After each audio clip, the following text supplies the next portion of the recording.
What's going on, PMCs? Today I'll be covering the use of the SKS in Tarkov Arena, along with the real-life weapons history. I will be adding timestamps for anybody interested more in the stats. Thanks for the suggestion, by the way.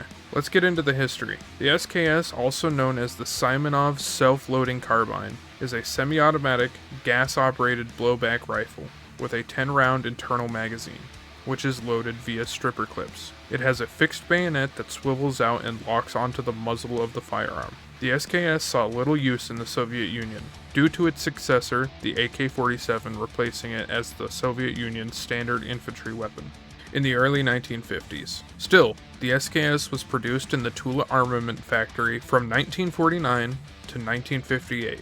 Due to the Cold War. The SKS's design was rushed to manufacturing during World War II to keep up with other militaries of the time, such as Germany, Sweden, and Finland. Although, due to the German invasion of Russia, it had to be shelved. But after World War II, Simonov reworked his original design for the SKS to make it more appealing to the Russian military. Soviet firearm testers felt that the first version was too tight-fitting, causing more malfunctions.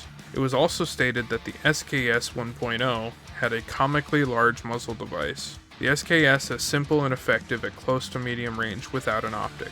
It fires the 7.62x39 cartridge. It has been used in multiple theaters of war, such as the Korean War, the War in Vietnam, and in multiple theaters across the Middle East. These fighters swore by the SKS for its practical, lightweight design, making engaging in guerrilla warfare cheap and effective. Now on to why you should use it in Arena. Starting off, this gun isn't very practical. However, it only gets better the longer you use it, and the more you level it up, the quicker it becomes a devastating monster on the battlefield. It has a base ergo of 38, a vertical recoil of 126, and a horizontal recoil of 292. Its muzzle velocity is 839 meters per second and is capable of firing 40 rounds per minute. It's sighted in at 500 meters, making it a viable option for close to medium range without an optic.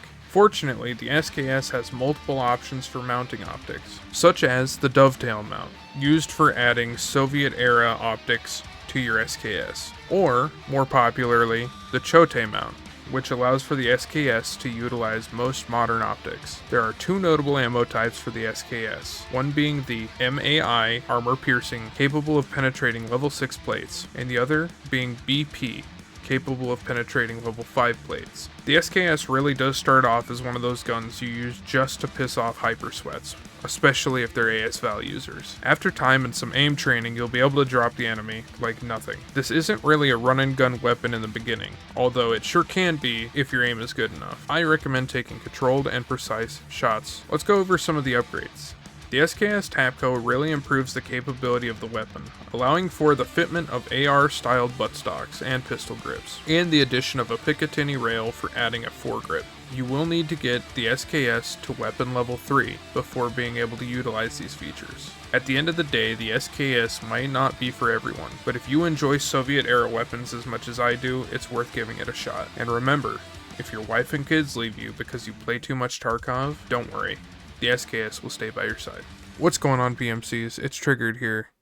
If you liked the video, like and subscribe. Let me know exactly what you want to see down in the comments for the next video.